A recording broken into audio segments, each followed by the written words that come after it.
There have been some huge changes to class performance that's coming tomorrow in this next week's reset for Season of Discovery. Some of the weaker classes are getting massively buffed, some of the stronger classes are looked at right now, not necessarily nerfed, and some of the things in the game that weren't working properly are being adjusted. We also saw a massive buff to every single caster that's coming with the new world buff, the Boon of the Black Fathom. So with that being said, let me break it all down for you right now. I was in the very middle of editing my biggest winners and losers video for Season of Discovery, and all of the losers have been buffed here today. So let's break down all of the changes that we're going to be seeing. The first one is Druids. Balanced Druids were the second weakest class in the entire game right now. If we were to look at Warcraft logs, Balanced Druids are performing extremely poorly, and they needed some sort of buff. So their Star Surge ability has increased its damage by 182%. This is a massive increase in the damage, but it also had its cooldown reduced by 6%. So reduced by 4 seconds. It was actually a 10-second cooldown. Now it is a 6-second cooldown. You can do it significantly more often, and the base mana of the ability was also reduced from 3% to 1%. That is a massive drop in the mana cost, which will drastically help out Balanced Druids as they are trying to actually keep up in the raid and be able to sustain damage.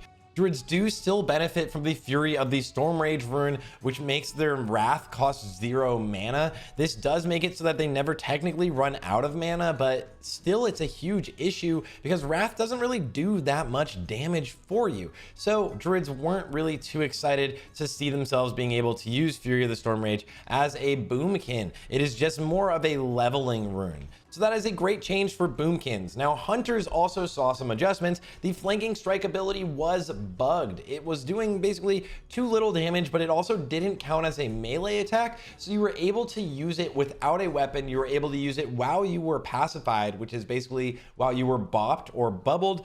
You were able to still use this ability. So now it gains from the effects and benefits of weapon enchantments like sharpening stones. If you have extra damage on your weapon, then it will increase the damage of flanking strike. And it is now on a global cooldown.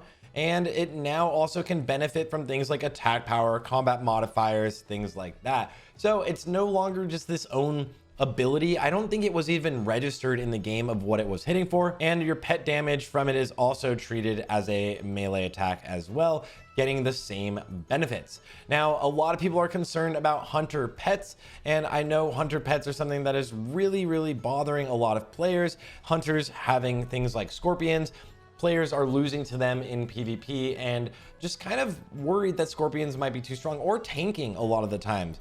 Well, hunters now are going to have some adjustments coming, but Blizzard has not said exactly what they want to change. And that's mainly because they do want hunters to be able to tank with your pets. Your pet build is giving you that option. They're literally every other class pretty much is able to tank now. Now hunters will have that option. On top of that, Priest, Shadow Priest, the weakest class in the entire game right now for DPS, had a huge buff. Their Void Plague was increased in damage by 200%. Void Plague was acting as one of the weakest abilities in the game. For sure, it was like a much weaker version of another dot. So now you have that doubled up in damage, as well as the homunculi had their damage increased by 100%. This is when you use the rune that summons 3 little versions of yourself and it puts debuffs up on the target. Now that actually also does more damage. Twisted Faith now also increases the damage done by Mind Blast and Mind Flay by 50% instead of it being 20% on targets afflicted by Shadow Word Pain. So another 30% bonus to a lot of your abilities. Shadow Priests are gonna be feeling a lot stronger, and it's gonna be interesting to test them out to see how they actually feel. Now, rogues still had some issues. Rogues early on, the Saber Slash ability was not able to stack. If you had 2 rogues in the raid, only 1 rogue was able to use any sort of bleed effect with Saber Slash.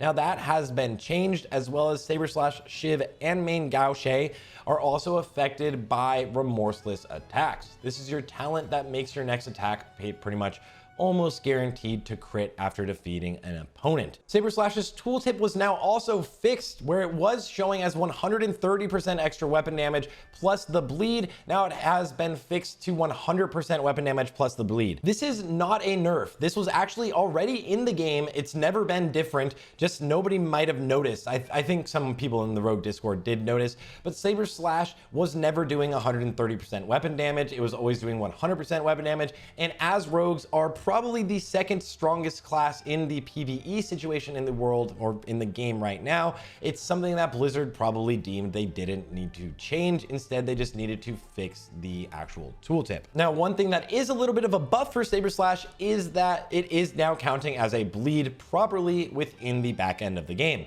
It wasn't getting buffed from Mangle debuff, which was making it lose out on that 30% extra damage from Mangle, but it also means that bleed immune creatures like Baron, the first boss in the raid, will probably no longer be affected by Saber Slash anymore. So be ready to use something like Sinister Strike if you are a rogue on that fight. And the last class to get buffed before we talk about how every single one of the casters got buffed is the Shaman. Shamans have a little bit of issues with some of their abilities, and now Lava Lash, one of the weakest abilities or weakest runes, had its damage increased by 150% or to 150% of weapon damage from 100% weapon damage. The mana of it was reduced from 4% to 1% of your base mana, so a massive mana reduction. Overload now has a 50% chance to trigger. It used to be 33% chance. This is actually going to make it so that elemental shamans are proccing their abilities constantly. Literally every other one of your abilities will trigger, and I think you can trigger overload off of another proc, so you might get lucky and just see like 9 lightning bolts go out, which would be wild in PvP. And dual wield specialization now grants 10% increased chance to hit while dual wielding, which is very, very good. So it gives you that hit chance that shamans are very much lacking, making you feel a lot stronger. But if you might have noticed that all casters are feeling a little bit weaker in the raids right now, and that's a massive part because casters need a little bit extra hit to be able to consistently do their damage. And now there was an adjustment to the world buff, the one that you get in Thunderbluff and Darnassus, called the Boon of the Black Fathom.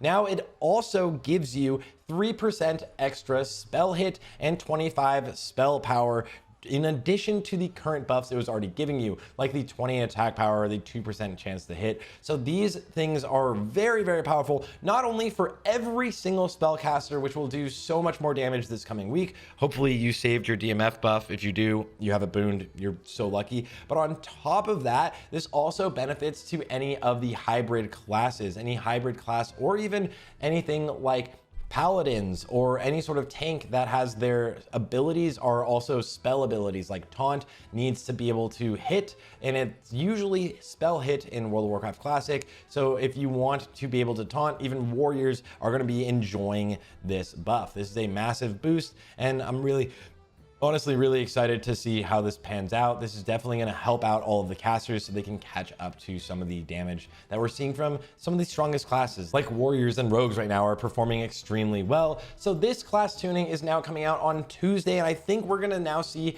all of the class tunings in the future for Season of Discovery probably coming out on Tuesday, as Blizzard kind of learned their lesson after we saw them nerf something like with the hunters in like 2 a.m. one night with like 4 different nerfs. So we're probably going to see actual class tunings coming out on Tuesday. But again, guys, be wary. It's only level 25. Whatever is the meta right now will be massively changed as we move on towards the max level. Enjoy yourselves, have fun, enjoy leveling your alts, and I will try to have as many guides and videos out for you as soon as possible. So of course, make sure to follow the channel if you want to stay updated on everything World of Warcraft.